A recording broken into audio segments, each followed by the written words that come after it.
Yan, okay po. Okay naman siya. Hey guys, my name is Nat at welcome po sa aking first vlog. Ang magiging content ko nga pala ay mag-unbox ako ng mga product na nakikita ko sa Lazada, Shopee at TikTok. At para po sa ating first item ay bumili po ako sa Lazada at tara, samahan niyo po akong i-unbox. Tada! Ito po, buksan na po natin.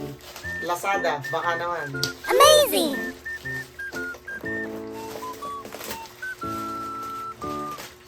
Yan po, bumili po ako ng tatlong product kasi pamimigay ko po siya sa mga solid followers ko po. Yung mga nag-like, share, and comment po ng ating video. Wow! So ito na po, simulan na po natin i-unbox. Ang binili ko nga pala po ay isang ibon, pero hindi po siya lumilipad. So ito po ay isang toothpick dispenser na nabili ko sa Lazada sa halagang 93 pesos lang po. So subukan po natin kung talagang kaya ba talagang kunin ng ibon ito kasi dito daw po pumapasok yung toothpick, parang ganito po siya.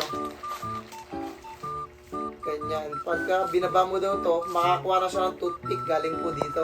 So subukan natin mag-refill ng toothpick muna. Siguro pamibigay ko po ito muna sa mga sa mga followers natin na may karinderya po. Ilagay niyo lang po yung mine tsaka po address niyo po para po papadala po namin yan sa inyo. Wow!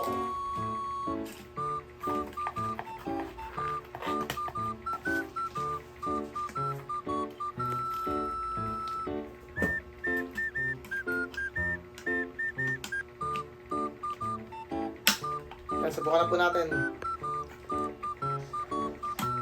Yun. Okay po, okay. Tingnan pa po natin. Medyo pumapal pa kaya naputol. Yan, okay po. Okay naman siya. Amazing! So kung nagustuhan niyo po yung aking video at gusto niyo pa pong mag-upload ako araw-araw, make sure na naka-like, follow, and share po kayo. Yan lang po para sa ating video for today. Thank you po, bye-bye.